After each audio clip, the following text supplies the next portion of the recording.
o anúncio do chamado tarifaço global de Donald Trump foi, de certa forma, bem recebido pela indústria brasileira, que foi taxada com uma alíquota mínima de 10%.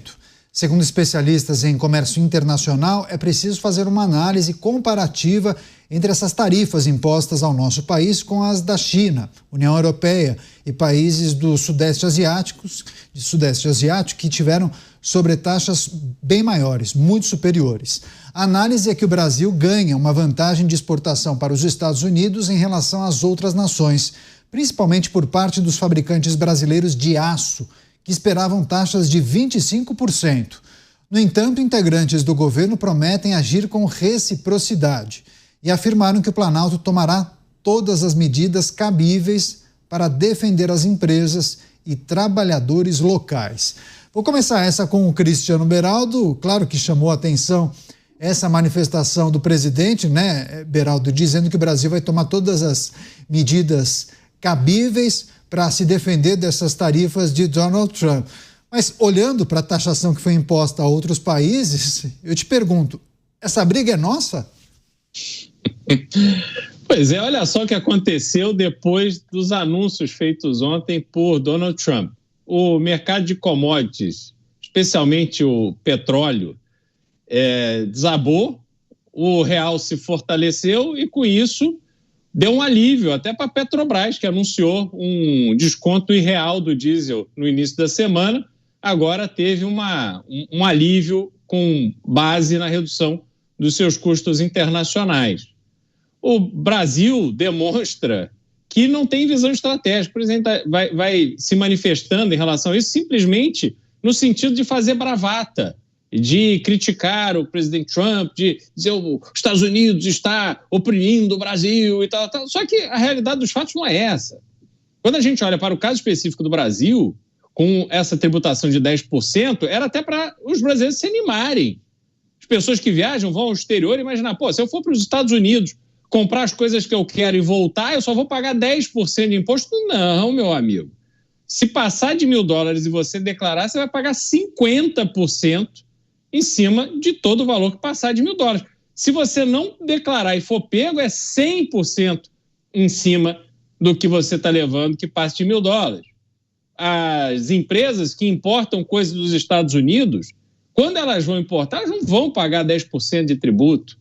Elas vão pagar muito mais, porque tem o imposto de importação, tem imposto disso, imposto daquilo, e assim vai aquela cadeia gigantesca do Brasil. Então, sequer é verdade que o Brasil tributa apenas 10% aquilo que é importado dos Estados Unidos. Em contrapartida, o Brasil tem hoje, em relação aos Estados Unidos, uma posição de vantagem com vários países, que tem uma tributação bastante mais alta do que esses 10% impostos ao Brasil. O Brasil já está gastando seu tempo para entender, primeiro, o movimento mundial. E essa é uma discussão mais longa e mais profunda de o que os Estados Unidos está antecipando com esse movimento. Quer dizer, qual o cenário do mundo hoje? O que mudou no mundo e como é que o mundo precisará ser para o futuro? Porque, obviamente, já não temos mais um mundo igual do que foi no pós-guerra, por exemplo. Enfim, muita transformação tecnológica, o número de habitantes no mundo muito maior, desafios outros. Mas o Brasil devia estar pensando como é que dentro desse cenário eu vou poder me beneficiar, eu vou poder usar vantagens competitivas que eu tenho, especialmente por causa da logística, nós estamos do lado do maior mercado consumidor do mundo, como é que isso vai poder ajudar a nos fortalecer as empresas brasileiras. Mas isso, Caniato, isso ninguém quer discutir, isso é muito chato e demorado. O que eles querem é fazer essa fanfarra de declarações midiáticas. Não, mas a gente vai tratar disso porque há muitas reflexões a serem feitas, porque talvez oportunidades acabaram sendo abertas a partir dessa decisão de Donald Trump.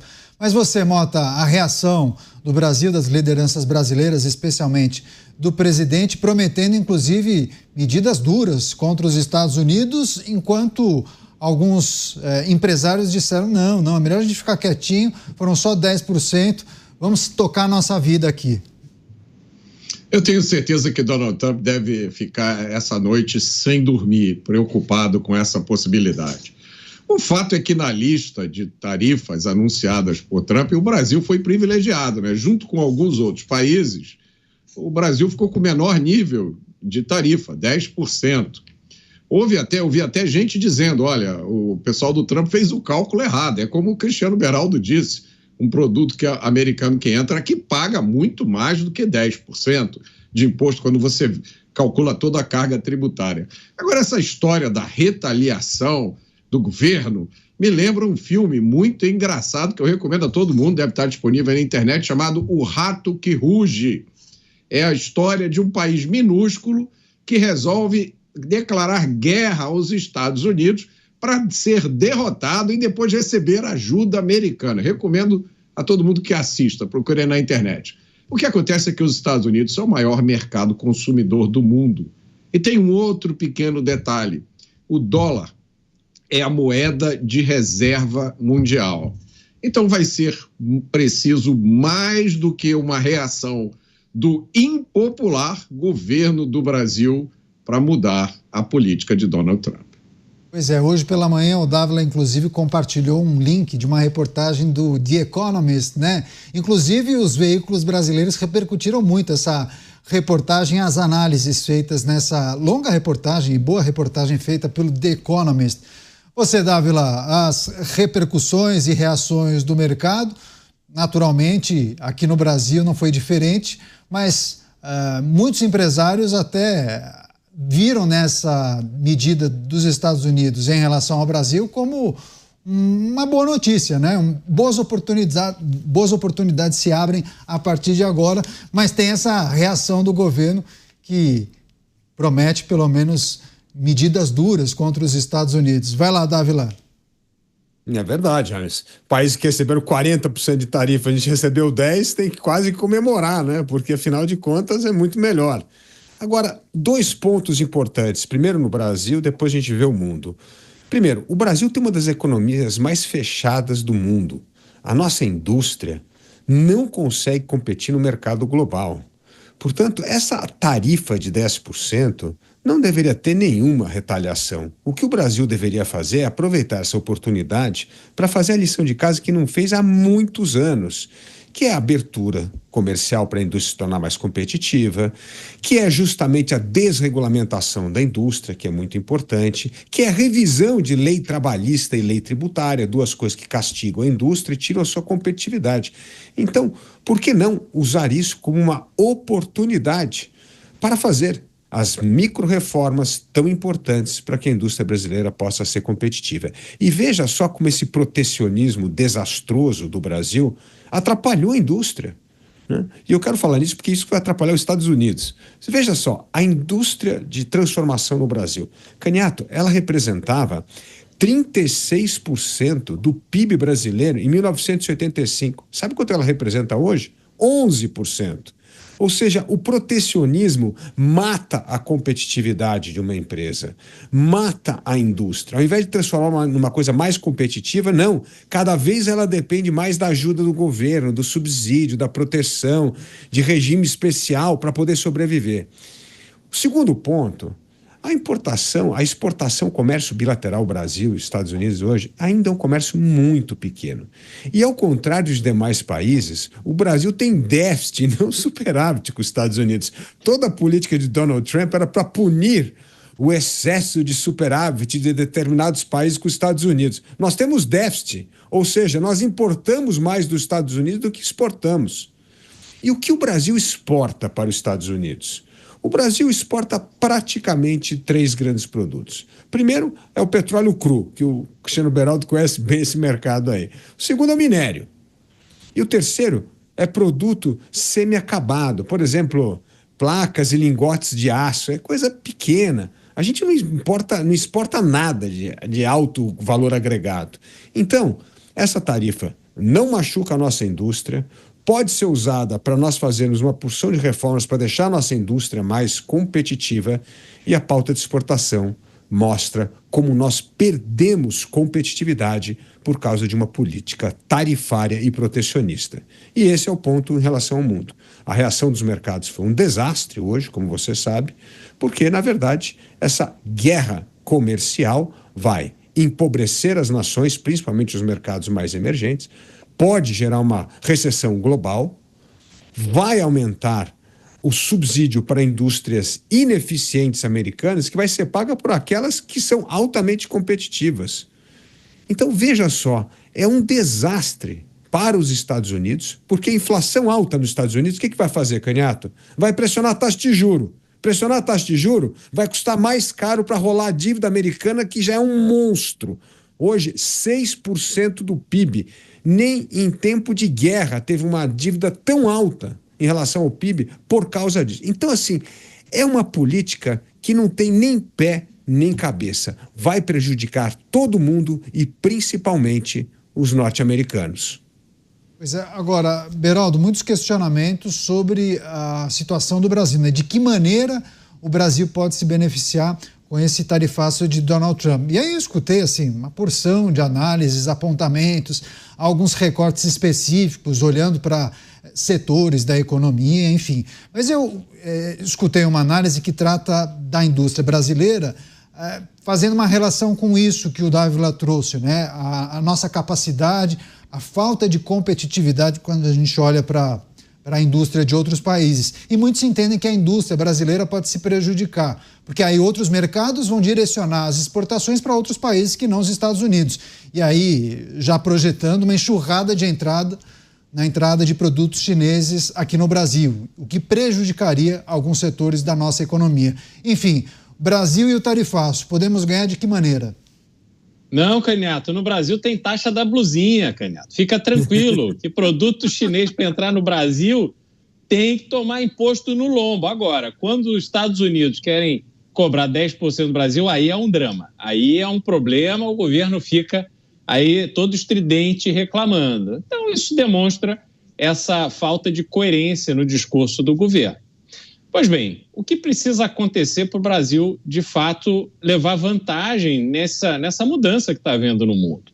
O Brasil precisa reconhecer os seus erros, reconhecer o que não está dando certo e se inspirar nos bons exemplos dessas nações como o Vietnã, que estão crescendo enormemente, estão tendo ali uma revolução econômica e passando o Brasil, deixando o Brasil para trás, porque não faz nenhum sentido. Pois bem, o Brasil, primeiro, tem que resolver problemas elementares. Tem que matar bandido e prender bandido. Tem que fazer isso para acabar com o problema da criminalidade. Tem que vigiar as fronteiras, fortalecer o Exército. As Forças Armadas têm que ter instrumentos para exercer o seu papel de proteger as nossas fronteiras. A Polícia Federal tem que ter efetivo, salário decente, inteligência, equipamentos para trabalhar. A gente precisa ver essa estrutura extremamente ineficiente e cara que protege, né, em tese, o funcionário brasileiro que é contratado pelas empresas. Isso precisa ser revolucionado. O emprego parece no Brasil como era o telefone antigamente. A pessoa tinha uma linha de telefone, registrava na declaração de imposto de renda, era um patrimônio, vivia-se de aluguel de linha de telefone. Essa é a realidade. Os taxistas tinham na sua autonomia o seu grande patrimônio. Eles tinham ali algo que valia centenas de milhares de reais. Pois bem, veio o Uber, de repente não vale mais nada. Quando a gente olha para o emprego no Brasil, tem que acabar com isso. O empregado não é um pobre coitado. Ele precisa ter instrumentos para que, numa economia dinâmica, se ele estiver num trabalho que pague pouco, que exija muito e ele não quer entregar, ou que não seja bem tratado, ele sai dali e vai trabalhar em outro lugar. Porque é assim que acontece, por exemplo, nos Estados Unidos. Você tem uma facilidade enorme de contratar e demitir. E as pessoas não ficam emocionadas por causa disso. Você hoje sai de um emprego aqui e vai trabalhar em outro. E está tudo se movimentando, a economia está dinâmica. Nasce uma empresa aqui, não dá certo, já nasceu outra, mais 2, 3, 4. E aí eu abordo, Canhato, uma mudança que, para mim, o Brasil já está muito atrasado, e essa é de longo prazo, que é a mudança de infraestrutura.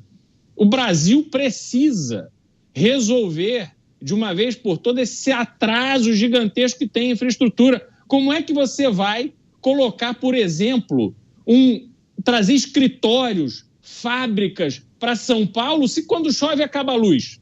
Não tem como. Você vai criando barreiras para que não seja viável você aumentar a atividade econômica. Você vai trazer novas fábricas, mas aí você não tem acesso à energia, não tem gás. A fábrica produz, a estrada é ineficiente, o porto não tem capacidade, o aeroporto é limitado. Então, todos esses problemas elementares básicos que os países já resolveram há muito tempo, pelo menos país que se projeta, se planeja para o futuro, o Brasil ainda lida com eles. Então, se não fizer isso, Candiato, me desculpe, mas pode acontecer o que for, pode ser imposto zero no mundo inteiro. O Brasil vai continuar fechado na sua absoluta mediocridade, de pirizinho na mão e reclamando dos outros. Pois é, inclusive muita gente questionou se a declaração feita pelo presidente deveria ter sido feita, né? Porque se alguém, algum assessor, alguma pessoa entendida ali fizesse uma análise rápida com ele, vamos esperar, porque várias oportunidades se abrem a partir de agora. Então é melhor a gente manter a discrição e aproveitar, inclusive, essas oportunidades. O Brasil poderá ser alternativa a partir dessa decisão do governo norte-americano. Mas não foi o que nós vimos, né, Mota? Mas você vê alguma possibilidade, se nós tirarmos talvez o governo dessa situação e entregar para os empresários, boas oportunidades poderão surgir, Mota? Candiato, se a gente tirar o governo dessa equação e entregar o assunto aos empresários, o nosso futuro vai ser brilhante. É exatamente isso que os Estados Unidos fez. Tá? Colocou um empresário na presidência da República, que colocou outros empresários para o ajudar. O governo é o problema, o governo não é a solução. Essa frase não é minha. Eu acho que é de Milton Friedman, ou Frederic Bastiat, ou talvez do Ronald Reagan. A gente tem duas coisas aqui para analisar, né? Primeiro, é importante dizer uma coisa que muita gente está esquecendo. O que está acontecendo nos Estados Unidos, o que Donald Trump está fazendo, é o cumprimento das suas promessas de campanha. Quem está fazendo isso não é Donald Trump. Donald Trump foi eleito em votação recorde. Ele está fazendo o que o povo americano escolheu. Nada do que Donald Trump está fazendo é surpresa para quem votou nele. Você pode discordar, você pode achar que essa coisa de reindustrializar os Estados Unidos é besteira, você pode achar que a imposição de tarifas vai provocar uma recessão mundial. Tudo bem, pessoas têm opiniões diferentes. Agora, não se pode fugir do fato de que Donald Trump está realizando as suas promessas de campanha. O segundo aspecto dessa discussão, mais uma vez eu lembro aqui a diferença que existe entre sociedade brasileira, né, o povo brasileiro, o Estado brasileiro e o governo brasileiro. Quem faz negócios, quem compra, vende, importa e exporta é a sociedade brasileira. Somos nós, os consumidores, são as indústrias, são os empresários. O governo geralmente só se mete nisso para atrapalhar. E aí eu estou falando qualquer governo, o Estado brasileiro, ele entra nisso para criar burocracia, para criar monopólios, para cobrar impostos. É essa a atuação sempre do Estado. Então, eu acho que nesse caso específico aqui ficou maravilhosa a distinção, né, entre a posição do governo, que quer partir para a briga com os americanos, e a posição da indústria, que está vendo muito bem. O que a gente tem pela frente é uma situação em evolução. Eu li várias análises sobre o que está acontecendo nos Estados Unidos e todas as análises abordam um aspecto, deixam outros de fora. Ninguém sabe ao certo qual vai ser o resultado. O que a gente sabe é o seguinte: se o Brasil fizer o dever de casa, e aí Brasil estou usando no sentido do Estado brasileiro, se o Estado brasileiro fizer o dever de casa e deixar de atrapalhar a sociedade, deixar de atrapalhar o povo, deixar de atrapalhar o trabalhador, a gente tem uma chance melhor de ser bem-sucedido, independente do cenário lá de fora.